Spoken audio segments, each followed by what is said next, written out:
군기훈련, 얼차려 도중에 육군훈련병이 숨진 사건을 수사한 경찰이 피의자인 중대장과 부중대장의 수사 기록을 검찰로 넘겼습니다. 네, 조만간 재판이 시작될 텐데요. 신병 교육을 책임졌던 20대 장교 두 사람의 사건 당일 행적과 앞으로의 쟁점을 지환 기자가 정리했습니다.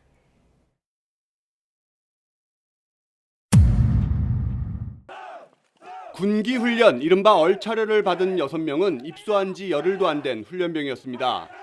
얼차려를 처음 지시한 건 한 달 뒤 전역이 예정돼 있던 부중대장 남모중이 사건 전날 취침 점호 이후 떠들었다는 이유로 훈련병 6명에 대한 군기훈련을 결정했고 중대장에게 보고한 뒤 승인받았습니다.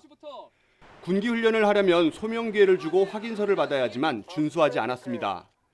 입소한 지 얼마 안 된 훈련병들은 당시 보급품을 모두 지급받지 못한 상태.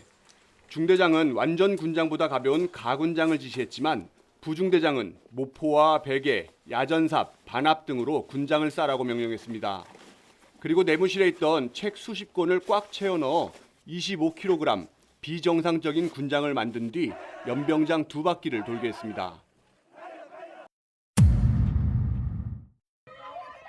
중대장 강모대위는 얼차려 도중 뒤늦게 연병장에 도착했습니다. 그리고 이후부턴 직접 얼차려를 지휘했습니다. 군장을 메고 소총을 든 상태에서 연병장을 선착순으로 한 바퀴 뛰게 한 뒤 팔굽혀펴기와 다시 연병장 뛴 걸음 3바퀴를 지시했습니다. 얼차려에 앞서 측정한 훈련병 6명의 체력 검정 기준 등급은 대부분 불합격 등급.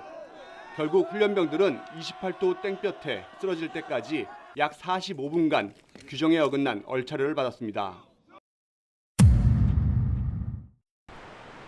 초기 응급처치가 지체된 것도 추후 재판에서 쟁점이 될 것으로 보입니다. 숨진 박모 훈련병의 경우 열사병 증세로 쓰러진 뒤 의무대에 옮기기까지 약 15분간 별다른 치료 없이 연병장에서 지켜본 상태. 열을 떨어뜨리는 초동 대처가 가장 중요하지만 골든타임을 놓친 뒤 의무대에 이어 속초와 강릉에 있는 민간병원으로 잇따라 옮겨졌습니다.